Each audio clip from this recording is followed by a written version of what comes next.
ஆன்மீக அன்பர்கள் அனைவருக்கும் அன்பான வணக்கம்.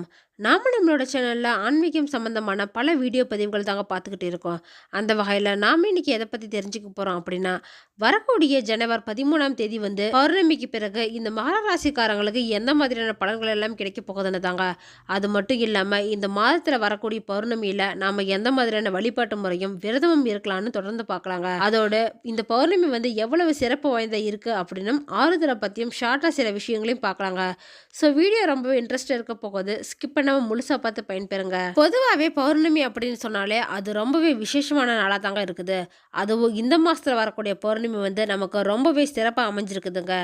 ஏன்னா இந்த பௌர்ணமியில் வந்து ஆருத்ரா தரிசனமும் கூடவே போகி பண்டிகையும் நமக்கு அமைஞ்சிருக்குதுங்க.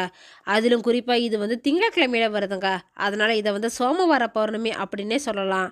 திங்கட்கிழமை வந்து சிவனுக்கு உரிய நாளாக தாங்க சொல்லப்படுது.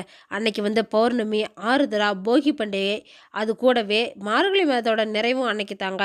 இது மாதிரி ரொம்பவே சிறப்பு வாய்ந்த பௌர்ணமியா தான் இது வந்து நமக்கு அமைஞ்சிருக்குது. பௌர்ணமியில கிட்டத்தட்ட 108 வகைகள் இருப்பதாகவும் அதோட தன்மைக்கேற்ப தான் பல விரத வழிபாட்டு முறைகள் இருக்கு அப்படின்னு நம்மளோட முன்னோர்கள் வந்து சொல்லியிருக்காங்க.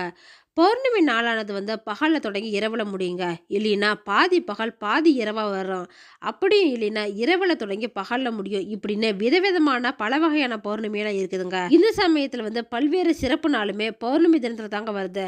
அதுவும் 12 தமிழ் மாதத்துல வரக்கூடிய எல்லா பௌர்ணமியுமே ரொம்பவே சிறப்பு வாய்ந்ததா தான் இருக்குது. பொதுவாகவே கிரிவலம் அப்படின்னு சொன்னாலே நம்ம எல்லாருக்குமே ஃபர்ஸ்ட் ஞாபகத்துக்கு வருது சிவபெருமானும் கிரிவலம் தாங்க.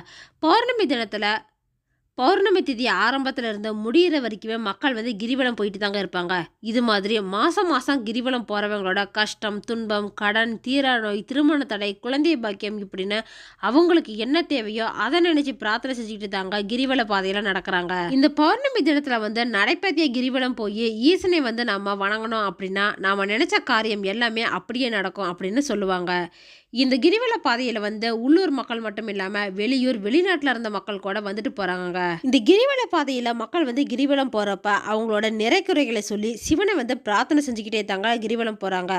சித்தர்களோட வாழ்விடம் அப்படின்னு சொல்லக்கூடியது தாங்க இந்த திருவண்ணாமலை கிரிவல பாதை. இந்த பௌர்ணமி நாள்ல வந்து நம்ம கிரிவலம் போறதுனால சிவபெருமானோட அருள் மட்டும் இல்லாம சித்தர்களோட அருள் கூட கிடைக்கிறதுக்கு வாய்ப்பு வந்து அதிகமா இருக்குதுங்க. இந்த பௌர்ணமி நாள்ல கிரிவலம் போறது வந்து திருவண்ணாமலை இல்லாம மத்த மலையில கூட நம்ம கிரிவலம் போலாங்க. இது தவிர பழனி, திருப்பரங்குன்றம், திண்டுக்கல், ரத்னகிரி, வள்ளிமலை, பருவதமலை இப்படின்னு நிறைய மலையில வந்து கிரிவலம் போற வழக்கம் வந்து இன்னைக்குமே மக்கள் வந்து நடைமுறையில் வச்சிருக்காங்க. எங்கெல்லாம் மலை இருக்குதோ, மலை மீது ஆலயம் இருக்குதோ அதை வந்து முழுவதுமா சுத்தி வந்து இறைவனை வந்து வணங்கினா திருவண்ணாமலையில கிரிவலம் போயிட்டு வந்த பலனை வந்து அடைய முடியும் அப்படின்னு மக்கள் வந்து நம்புறாங்க. பௌர்ணமி அப்படிங்கிறது முழு நிலவும் வானத்தில் வந்து பிரகாசமாய் தோன்றக்கூடிய அற்புதமான நாள் தாங்க அது. அந்த நாளில் வந்து நல்ல அதிர்வலைகள்லாம் ஏற்படும். அப்பேற்பட்ட சக்தி மிகுந்த நாளில் வந்து நாம தேவி வழிபாடு செய்கிறோம் அப்படின்னா அது வந்து நம்ம வந்து தீய சக்தியிடமிருந்து நம்ம காக்குங்க. அம்மன் கோவிலுக்கு போய் பௌர்ணமி அன்னைக்கு வந்து வழிபாடு செய்கிறது மூலியமா வாழ்க்கையில் வந்து நம்ம இதுவரைக்கும் பட்ட கஷ்டங்கள் எல்லாமே விலகிடுங்க. அது மாதிரி வீட்டில் கூட நம்ம விளக்கேற்றி லலிதா சகஸ்ரமம் சொல்லி கூட வழிபாடு செய்யலாங்க. இது மாதிரி செய்கிறது மூலியமா வீடு மனை முதலிய செல்வங்கள் வாங்குறதுக்கான பாக்கியத்தை வந்து அம்பாள் வந்து நமக்கு அருள்வாங்க. ஒவ்வொரு பௌர்ணமி அன்னைக்குமே சாயந்தரத்துல சந்திரன் தோன்ற நேரத்துல வந்து நம்ம வீட்டுல சக்கரை பொங்கல் நெய்வேத்தியமா செஞ்சு அம்பாளை வந்து வணங்கலாங்க. அது மட்டும் இல்லாம ஒவ்வொரு மாசம் வரக்கூடிய பௌர்ணமி தினத்துல வந்து குலதெய்வ வழிபாடு செய்யறது ரொம்பவே முக்கியங்க. இது மாதிரி குலதெய்வ கோயிலுக்கு போய் நம்ம வழிபாடு செய்யறது மூலியமா நம்முடைய குலமே செழிக்குங்க. இந்த நாள்ல வந்து குலதெய்வ வழிபாடு ரொம்பவே முக்கியமானதா இருக்குது. குலதெய்வ கோயிலுக்கு போக முடியல அப்படின்னா நம்ம வீட்டுல கூட அன்னைக்கு விளக்கேற்றி வழிபாடு செய்யலாங்க. இது மாதிரி யாரெல்லாம் பௌர்ணமி அன்னைக்கு குலதெய்வத்தை வீட்டுக்கு அழைச்சி பௌர்ணமி அன்னைக்கு பூஜை செஞ்சு வழிபாடு செய்யறீங்க அப்படின்னு கமெண்ட் பாக்ஸில் சொல்லுங்க. கூடவே குலதெய்வத்தை பிடிச்சவங்க எல்லாரும் ஒரு லைக்கும் பண்ணிடுங்க. அடுத்ததா பார்த்தீங்கன்னா ஆருத்ராவை பற்றி தெரிஞ்சுக்கலாங்க. ஒரு வருஷத்துல நடராஜருக்கு நடத்தக்கூடிய முக்கியமான 6 அபிஷேகத்தில் அதாங்க ஆருத்ராவும் ஒன்று. அதிலும் குறிப்பாக இந்த சிதம்பரம் நடராஜருக்கு நடத்தக்கூடிய மிகப்பெரிய அபிஷேகத்தில் ஒரு முக்கியமான இடத்தை தாங்க இந்த ஆருத்ரா வந்து பிடிச்சிருக்குது. இந்த நாளில் வந்து நடராஜருக்கு முதல் நாள் அபிஷேகம் செய்யப்பட்டு தேரோட்டம் நடக்குதுங்க. அடுத்த நாளாக தான் இந்த ஆருத்ரா தரிசனம் அப்படின்னு சொல்லக்கூடிய விழாவும் வந்து நடத்தப்படுது. இந்த திருவிழா வந்து கிட்டத்தட்ட ஒரு 10-11 நாள் திருவிழாவாக தாங்க சிதம்பரத்தில் வந்து நடத்தப்படுது. இது வந்து கொடியேற்றத்தில் நடக்கக்கூடிய திருவிழாவும் அமைஞ்சிருக்குது. வாய்ப்பு இருக்கிறவங்க முடிஞ்சவங்க எல்லாம் சிதம்பரம் போய் இந்த திருவிழா வந்து பார்த்துட்டு வாங்க. இந்த தேரை வடம் பிடிச்சு இழுக்கிறதுக்காகவே மக்கள் வந்து பலாயிரக்கணக்கான பேர் வந்து அன்னைக்கு திருவண்ணாமலைக்கு வந்துட்டு போறாங்க. 27 நட்சத்திரத்துல சிவபெருமானுக்கு உரிய நட்சத்திரம் தாங்க இந்த திருவாதிரை அப்படின்னு சொல்றாங்க. தமிழ் மொழியில தான் நாம திருவாதிரை அப்படின்னு சொல்றாங்க. இது வந்து வடமொழியில ஆருத்ரா அப்படின்னு சொல்லுவாங்க. இதை தான் நாம ஆருத்ரா இல்லைன்னா ஆதிரை திருநாள் இப்படின்லாம் சொல்றோம். பிறவாயா கை பெற்றோன் பெரியோன் அப்படின்னு சங்க இலக்கியமான சிலப்பதிகாரத்துல வந்து சிவபெருமானை பத்தி சொல்லப்பட்டு இருக்குதுங்க. அந்த வகையில பாத்தீங்கன்னா இந்த ஆருத்ரா வந்து எல்லா சிவன் கோயிலுமே அன்னைக்கு நடக்குங்க. அதனால சிவபெருமானுக்கு நெய்வேத்தியமா அன்னைக்கு களிதாங்க செய்யப்படுது. இது வந்து சேந்தனார் அப்படிங்கிறவரோட நினைவா தான் இந்த களி வந்து செய்யப்படுது. இது வந்து பச்சரிசி வெல்லம் கலந்த களியே செய்யப்படுதுங்க. அது மட்டும் இல்லாம அன்னைக்கு வந்து சுமங்கலி பெண்கள் வந்து மாங்கல்ய நோன்பு கூட இருக்கலாங்க. கணவன் வந்து தீர்க்க ஆயுளோடு இருக்கணும் அப்படின்னு நினைச்சுக்கிட்டு அன்னைக்கு முழுசா விரதம் இருந்த மாங்கல்ய சரடு கூட மாத்திக்குவாங்க. அன்னைக்கு சமைக்கக்கூடிய உணவு பலகாரம் இது எல்லாமே 21 அப்படிங்கிற எண்ணிக்கையில தாங்க செய்யப்படுது. சரியா 6 மணிக்கு விளக்கேத்துற நேரத்துல வந்து நாம பூஜை செஞ்சு வீட்டுல வந்து வழிபாடு படையலிட்டு செய்யலாங்க. இதை தொடர்ந்து மகர ராசிக்காரங்களுக்கு எந்த மாதிரியான பலன்கள் எல்லாம் இந்த பௌர்ணமிக்கு பிறகு கிடைக்க போகுதுன்னு இப்ப பாக்கலாங்க. இந்த மாசம் வந்து ராசிநாதன் இருக்கக்கூடிய சனி வந்து பலமா இருக்கிறாருங்க ரொம்பவே. அதனால எல்லா வகையிலுமே உங்களுக்கு எதிர்பார்த்த உதவியெல்லாம் கிடைக்குங்க. ரிலேட்டிவ்ஸ், ஃப்ரெண்ட்ஸு இவங்க எல்லாரும் உங்களுக்கு உதவி செய்கிற வகையில் தான் இந்த டைம் வந்து இருப்பாங்க. ரொம்ப நாளாக இருந்து வந்த வேதனை, சோதனை இது எல்லாமே மாறுங்க. நல்ல ஒரு மாற்றம் வந்து உங்கள் வாழ்க்கையில் ஏற்பட போகுது. ரொம்ப நாளாக உங்களை படாத பாடு படுத்திட்டு இருந்த சனி பகவான் வந்து இப்போ உங்களுக்கு சாதகமாக தாங்க அமைஞ்சிருக்கிறாரு. அதனாலேயே உங்களுக்கு எல்லா வகையிலுமே நன்மை கிடைக்கிற மாதிரி தாங்க இருக்க போகுது. உடல் ஆரோக்கியத்தை பொறுத்த வரைக்கும் பார்த்தீங்கன்னா இந்த டைம் வந்து உடல் ஆரோக்கியம் நல்லாவே முன்னேற போகுதுங்க.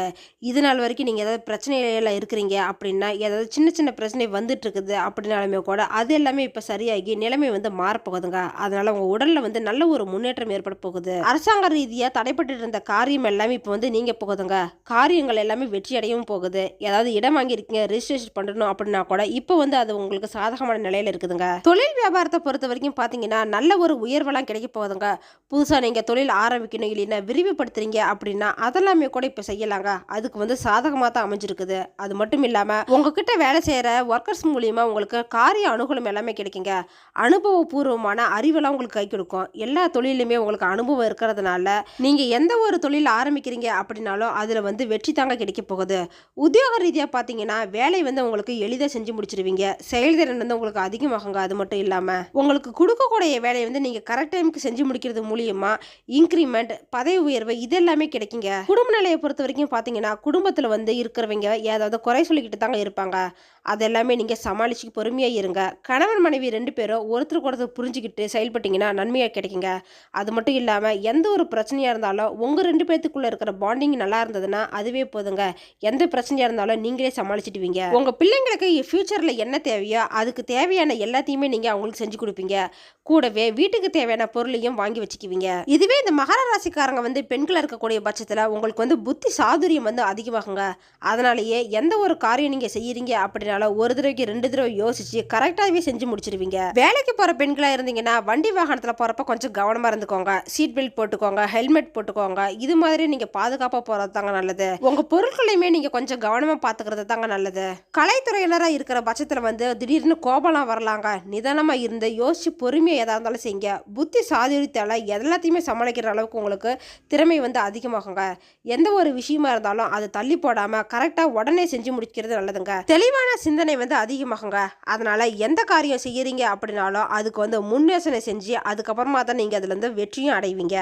அரசியல் துறையினராக இருக்கிற பட்சத்தில் வந்து சாமர்த்தியமாக உங்களோட செயல்திறனை வந்து கண்டு அடுத்தவங்க வந்து ஆச்சரியப்படுற அளவுக்கு இருக்குங்க.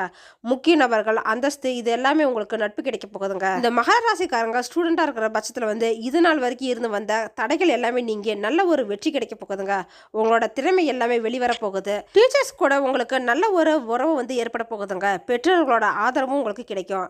வருமானம் வந்து உங்களுக்கு அதிகமாக இருக்கிறதுனால எல்லா வகையிலும் உதவியும் கிடைக்கிறதுனால எதிராவது இன்வெஸ்ட் பண்ணி வைங்க. வீடு, லேண்டு, ஜுவல்ஸ் இது மாதிரி நீங்கள் இன்வெஸ்ட் பண்ணுறது மூலயமா நல்ல ஒரு லாபம் கிடைக்குங்க. தொழில் வியாபாரம், முதலீடு இது எல்லாமே கொஞ்சம் கரெக்டாக நீங்கள் செஞ்சு முடிச்சிங்க அப்படின்னா இரட்டிப்பு லாபம் தரக்கூடிய வகையில் தாங்க அமையும். திருமண வயதில் இருக்கிற அந்த மகர ராசிக்காரங்களா இருந்தீங்கன்னா இந்த டைம் வந்து அலைன்ஸ்லாம் பாருங்க. அது எல்லாமே உங்களுக்கு அமையும். திருமண வாய்ப்பு வந்து இந்த மாதம் வந்து கண்டிப்பாக இருக்குதுங்க. குழந்தை பாக்கியமும் கூடவே கிடைக்க போகுது. இது மாதிரியான பலன்கள் தாங்க இந்த மாதம் வந்து பௌர்ணமிக்கு பிறகு இந்த மகர ராசிக்காரங்களுக்கு வந்து அமைஞ்சிருக்குது. பரிகாரமா சனிக்கிழமையில பக்கத்துல இருக்க பெருமாள் கோயிலுக்கு போயிட்டு தரிசனம் செஞ்சுட்டு வாங்க. கூடவே நீராஞ்சன தேங்காய் தீபமும் ஏற்றுங்க. ஓகே ஃப்ரெண்ட்ஸ், இந்த வீடியோ பதிவு உங்களுக்கு பயனுள்ளதா இருக்கும் அப்படின்னு நினைக்கிறேன். அடுத்தடுத்து நம்ம சேனல்ல ஆன்மீகம் சம்பந்தமான பல வீடியோ பதிவுகள் தாங்க வரப்போகுது. ஸோ நம்ம சேனலை நீங்க இப்பதான் ஃபர்ஸ்ட் டைம் பார்க்குறீங்க அப்படின்னா சப்ஸ்கிரைப் பண்ணி வச்சுக்கோங்க. கூடவே பெல் ஐக்கனையும் கிளிக் பண்ணி வச்சுக்கோங்க. அப்பதான் நாங்க போடுற வீடியோ பதிவு உங்களுக்கு உடனே கிடைக்கும். இந்த வீடியோ உங்களுக்கு பிடிச்சிருந்தா லைக் பண்ணுங்க, ஷேர் பண்ணுங்க, கமெண்ட் பண்ணுங்க. அதோடு உங்க ஃப்ரெண்ட்ஸ் அண்ட் ஃபேமிலிக்கும் ஷேர் பண்ணுங்க.